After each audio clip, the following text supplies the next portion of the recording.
Pa vedeli smo, da moramo zabiti gol. Točka nam dosti pomeni za uvrstitev na evropsko prvenstvo, tako da smo morali napadati in zadeti gol. Okay, kako je bilo pri tisti akciji? Pa super, Kuzmič je lepo prodrl po levi strani, podal noter pred igralca in bil sem tam, kam moram biti, napadalec in zabil gol.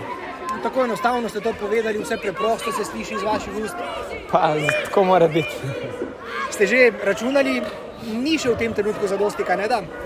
Pa ne vemo še, ampak mi upamo, da se bodo ostali rezultati tako razpletli, da pridemo na evropsko in to je to. Kaj bo teže? Kaj je teže? Igrati teh 90 minut, bilo igrati ali zdaj čakati? Pa seveda zdaj čakati, ampak upamo na najboljše in bomo videli. Kaj ima ta reprezentanca, kar recimo druge nimajo? Pa fanti smo res povezani, živimo za enega na igrišču in mislim, da se to tudi kaže na terenu, tako da to je to. V slačilnici ste že bili? Nisem še bil, tako da treba iti zdaj nazaj pa proslaviti tale remi, ker nam dosti pomeni ta točka in to je to. Jaz mislim, da se sliši, da je euforija, veselje, slavje, vse v tej tekmi pa v celoletnem našem delu teh kvalifikacij, tako da res je bila zelo zahtevna tekma. Avstrija je dober nasprotnik, ampak evo, ker fantje pustijo srce na igrišču, vedno sem govoril, da oni se res zelo radi za Slovenijo igrajo, prihajajo so poškodvani, prehlajeni, bolani, skozi so se porihtali in to pa srce pustijo in jaz sem res najbolj vesel, da sem v to generacijo teh fantov posebej. Še malo ostanimo v slačilnici. Ste jim sploh kaj rekli, ko ste bili skupaj notri? Nisem še uspel priti do slačilnice, ker je enostavno je tako veselje noter, da so vsa vrata blokirana, zaprta, tako da bom pa imel čas še z njimi proslaviti.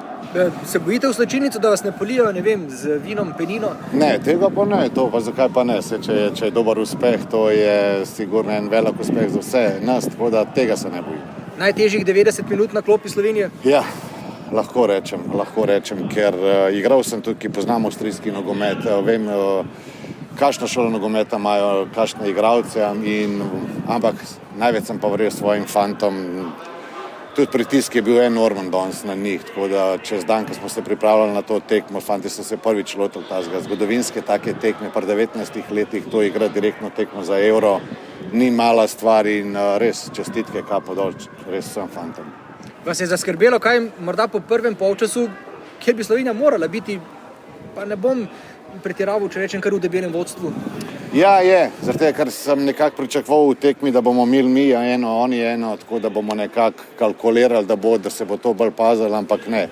Tudi Avstrijci so imeli svoje priložnosti, ampak mislim, da smo imeli mi boljše priložnosti, tako da jaz mislim, da smo zaslužili to točko, vzeli smo bili pa bližji zmagi, to pa lahko potrdimo. Potem pa zadetek v naši mreži, ker se je potem marsikaj tudi v naših mislih podrlo, kako ste se vi odzvali?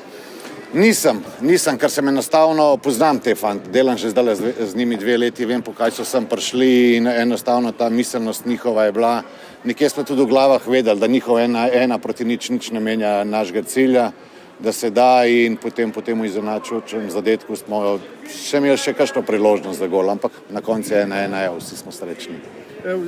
Stkali ste posebno prijateljstvo s švicarskim sodnikom, se mi zdi? Ne bom nič rekel na sodnike, ker enostavno je bila dosti zahtevna tekma za soditi in tudi strani Avstrije, tudi strani naših fantov, tako da, ampak okej, res ne bi komentiral. Mi novinarji smo običajno najbolj pametni, danes nismo, zdi se nam, da še ni zadosti za neposredno uvrstitev na prvenstvo, ne da? Ja, to je, pač zdaj so te kalkulacije, ampak jaz, ko potegnem črto, oni so zdaj že v zuni, tako da niso več v igri, kar je bil tudi prvi in osnovni cilj, drugi smo. Prvi smo še zmer na tabeli, ste prav pred zadnjim kolom, ko ga bo Francija igrala in Slovenija še zmer pred Francijo.